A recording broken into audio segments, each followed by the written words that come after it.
And I got totally in awe, that's what I remember. And I jumped on my daddy's lap because it was a mysterious kind of moment. And from there on, I was fascinated with what I saw.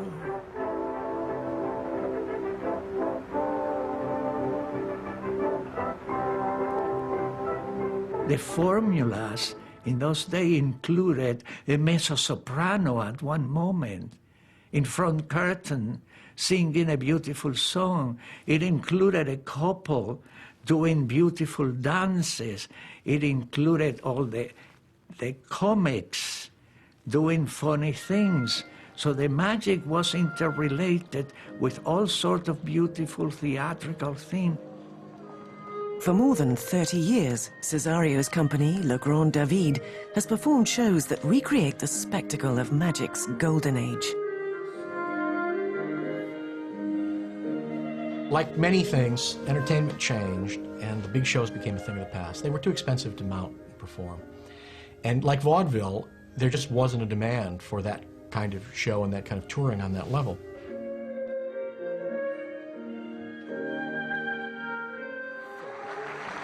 Le Grand David's theatre in Boston is the only place where large casts dressed in Oriental splendor and performing the favorite illusions of that bygone era can still be seen in repertoire today.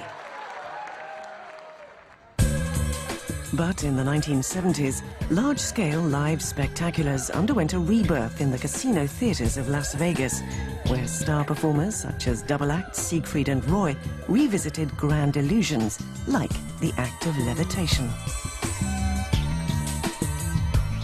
It is only in Vegas that we can get any feeling for the impact the live, large-scale magic show must have made on audiences during the Golden Age. This new arena for live magic ensured that innovation prospered. In the 1980s, 100 years after masculine had first floated a body off the stage, Las Vegas magicians, the Pendragons, took their art closer to flying by making the floating body move. I love levitation. Levitation has to be my favorite form of magic. I don't know why, because it's sustained magic, I think.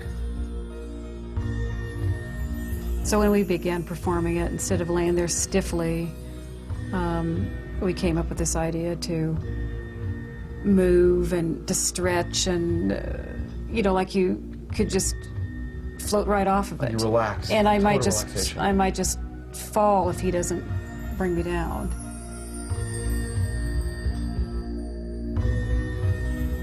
Flying to the hoop was one of the hardest, you know, the most difficult moves we've ever accomplished.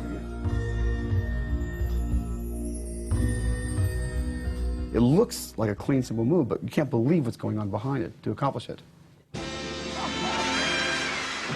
Other magicians, like Doug Henning, were using the technology of television to reach mass audiences. TV gave Henning the platform to become a huge and influential magic star in 1970s America. You're going to see things that will expand the boundaries of your mind and fill you with wonder. Even though, like Robert Houdin, Henning dressed in the fashion of his day, he still enhanced his levitations with the aura of Eastern mysticism provided by an Oriental assistant.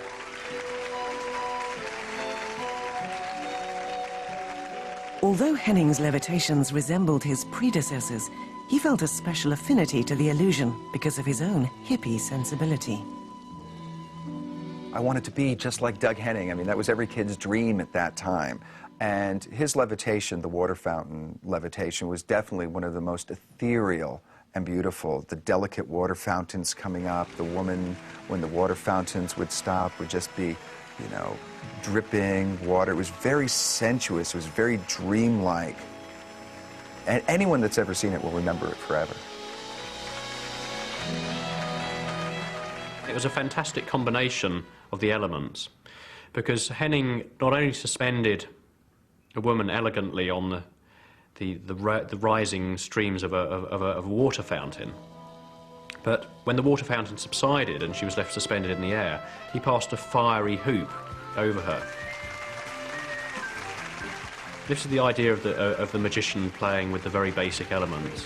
Earth, the air, because the woman is in the air, and the fire and the water. I think another reason that Doug Henning's Levitation was so powerful was that he actually believed truly in levitation. I mean, in the end, he retired from magic to study meditation and under the Maharishi Mahesh Yogi, and he believed eventually he would be able to truly levitate through transcendental meditation. So I think he actually imbued the levitation with true belief, and that on some level this was possible. But you know, Glenn, we all really have the potential to levitate, to rise off the ground. Wouldn't you like to float in midair? I'd love to, but I think it defies the law of nature, doesn't it? Well, not really. All it really does is tell us that there's some other laws of nature that we don't yet understand because our knowledge is limited. It's always limited. There's always a little bit more. It's sort of like thinking about that the magic of today is the science of tomorrow. But the magician who's made levitation really soar into the 21st century is the most successful grand-scale performer in Las Vegas today, David Copperfield. 150 years after the Golden Age began, Copperfield put such emotion and wonder into his performance that we still want to suspend our disbelief today. David Copperfield somehow or other always manages to be about 5 steps ahead of his competitors in thinking about what to do next. And his flying illusion is groundbreaking on lots of levels. Historically, it ties into the masculine levitation in terms of its method, but he's taken it so many steps ahead that it's unrecognisable from any levitation that was done before.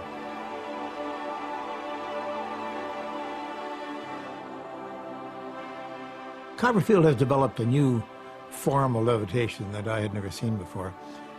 He calls it flying, and it is.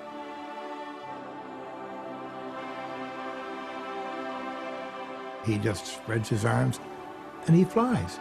Now, we've seen that on television. We say, nah, it could be a camera trick, it could be a video trick of some kind, maybe or maybe not. But that's exactly what you see in the theater, and you see it even more convincingly in the theater because you're seeing it in 3D.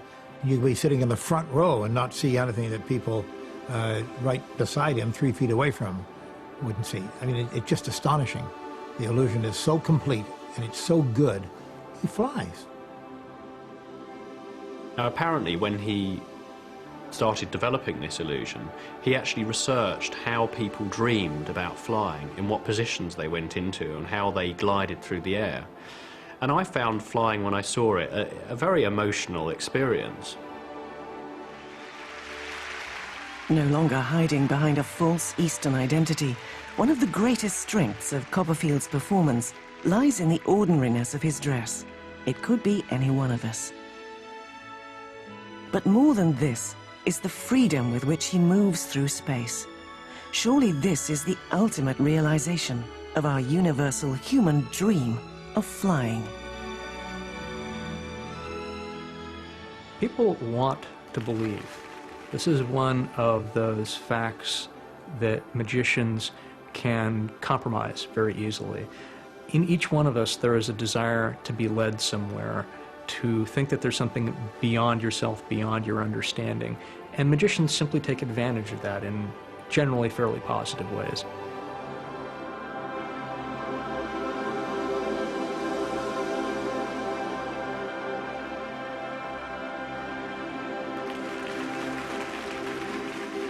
The real secret of magic is not what the magician does.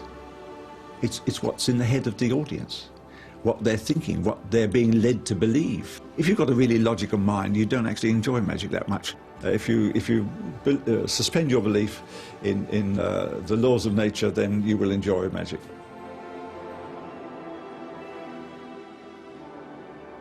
He invites a young lady to come forward. He picks her up in his arms and he flies around the stage with her in his arms and then flies off the stage. And as he flies off the stage,